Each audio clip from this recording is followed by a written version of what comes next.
Good afternoon, honored guests and colleagues.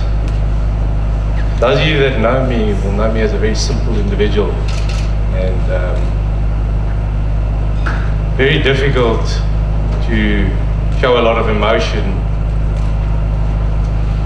What we have outside here today, for those of you that have been coming here for a long time, is a completely changed environment. The environment we all know has completely changed, and it's irreversible. What we have here is going to change and become something that we've all dreamed about, but never really seen properly. The world of mining for the last 4 or 5 years, both in the global context and in the South African context, has been one of decline, turmoil, low prices, and a very difficult space. Yet in the middle of all of this, we have taken something which Doc has explained for a long time has always been there, and in the good times was never able to be built, but in the worst of times managed to turn it around and get the support of many people, and most of the people that have supported us in one way or another are sitting in this room or represent the company, services, investors and shareholders that have supported us one way or another.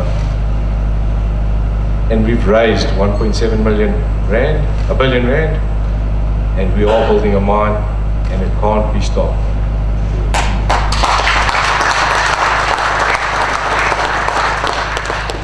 I think one of the things we've had to deal with, well, I've certainly had to deal with it, and I think to a degree Doc has sort of spoken about it, is this whole credibility issue.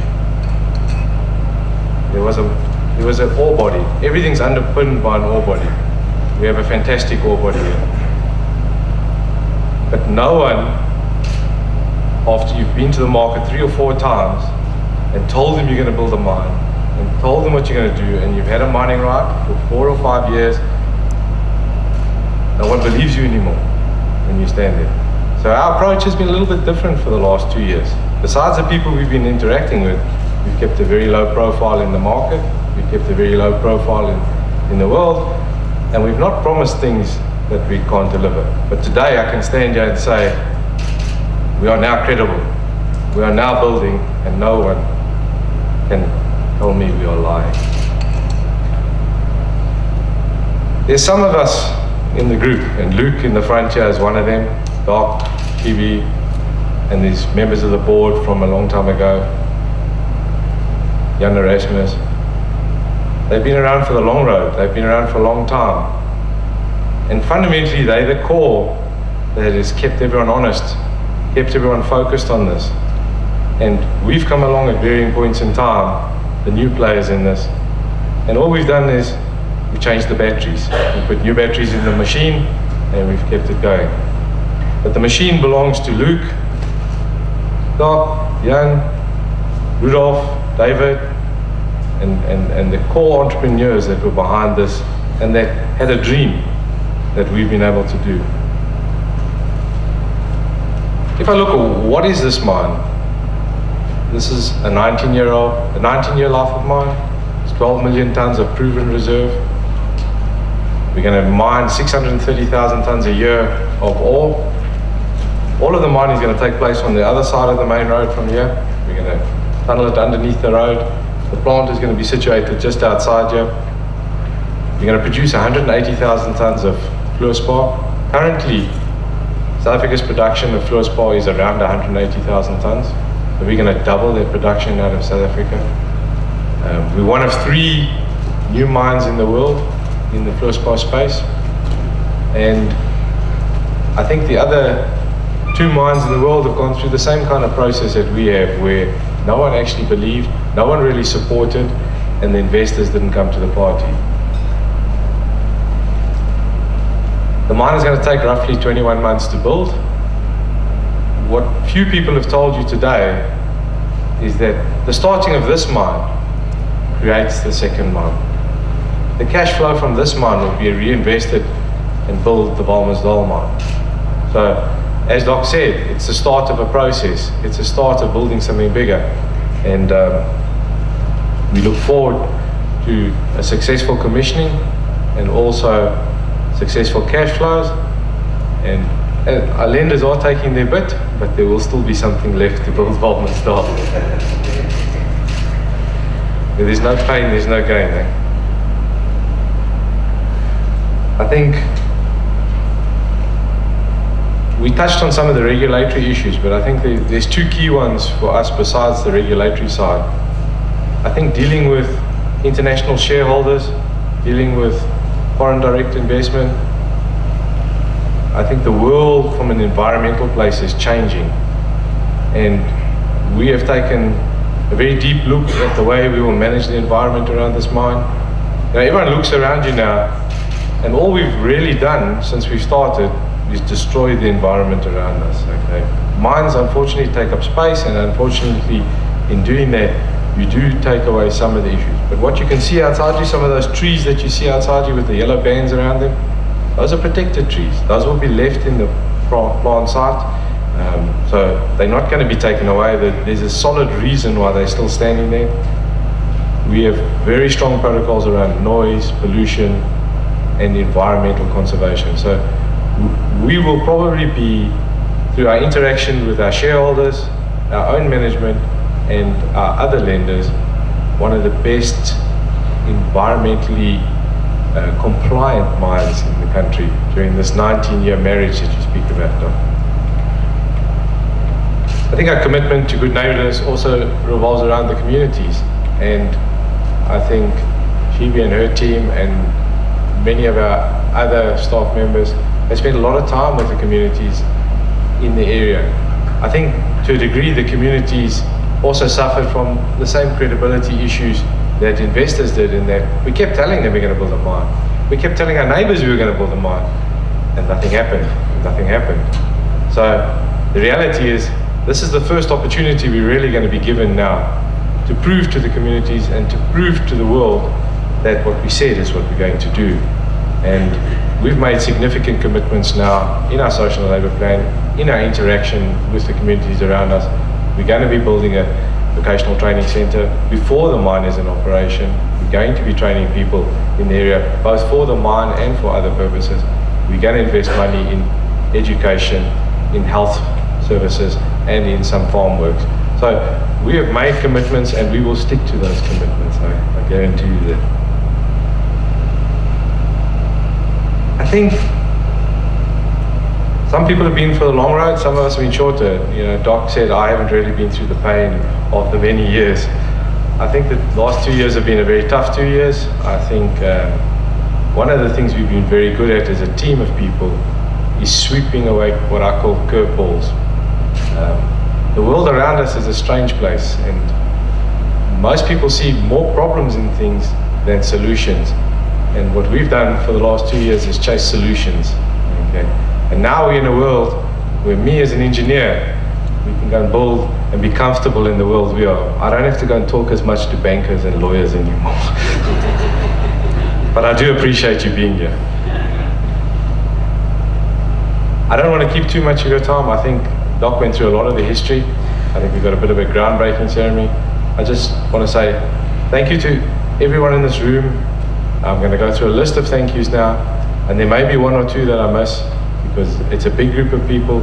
You do not build a mine or get a mine to this point on your own. You don't even do it with a group of people. There is a myriad of people that have been involved in this, that have had some input at various points in time, and without that input, we wouldn't be where we are today. So I'm going to start with a list of thank yous. I think firstly to the boards of both Nokeng and Sepfluor.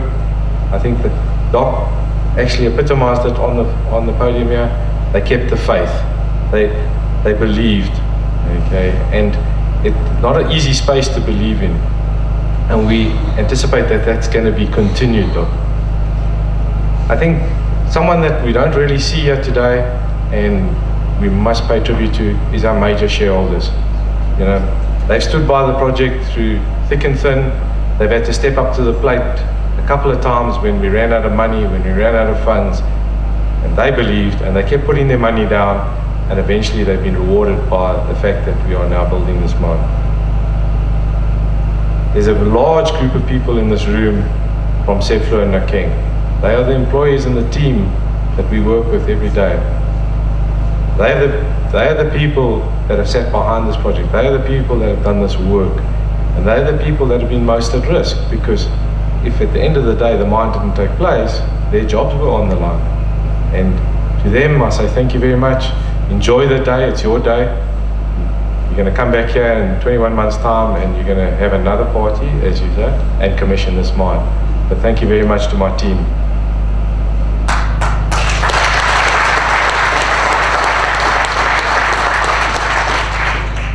To the regulators and administrators. There were many of them, okay, but I'm on a list.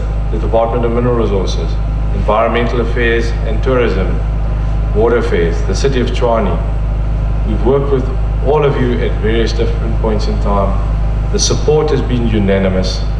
It's taken a long time to get all the permits. It is a process, but you have all supported us, and we will pay that support back through the mine that we build and the investment that we put back into the areas that you serve.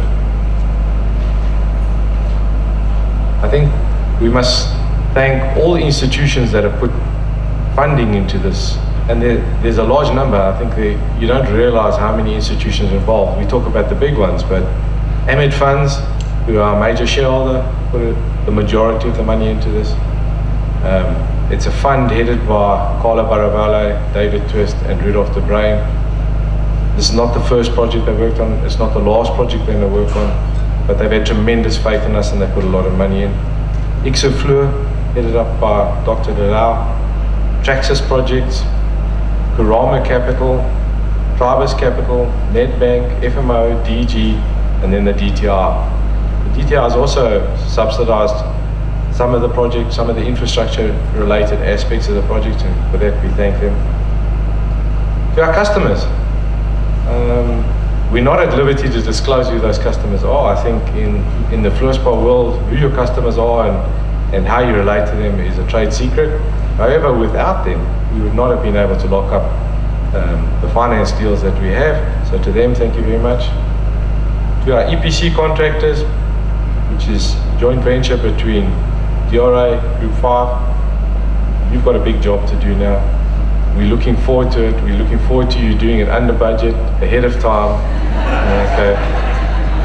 I think there's a lot of other service providers and a lot of other people in this room that have had inputs up until this point in time. So to you all, thank you. I think there's many amongst you who, after you've created the same report for the first time, thought, I'm just earning an income now. They're never going to build this thing.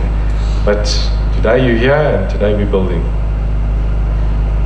There's a lot of lawyers in the room today. Different legal teams, different legal firms. To all the legal teams representing both Nokeng and the various funding entities, thank you for the long hours. Thank you for the commitment. Thank you for getting us to financial close. And last of all, thank you for putting up with me. I've always said to them, you get two types of people in life, natural simplifiers and natural complicators. For me, as an engineer, lawyers are complicators. I think we have to thank our neighbouring mine. There are no representatives from Wagner Mining Company here today. They were invited, but they were unable to attend. What a lot of people don't realise is that quite a big chunk of the ground that we're going to be mining on is not owned by us, it's actually owned by Wagner, and we have an access agreement with them. So without their support, this probably wouldn't have been possible, so thank you to them. And then lastly, to the community members, we look forward to giving you something back for the commitment you've shown to us, for the time you spent with our people, and hopefully we marry what your expectation is with what we are able to provide. So thank you very much. And without the support of all these players, we wouldn't be where we are today. So I think just a sincere thank you from my side. I think we've got a road to go. This is very simple outside here for now. Those of you who know mining and have been in mining for a while might understand what's coming. For those of you who don't, watch it, it's magic. Cheers.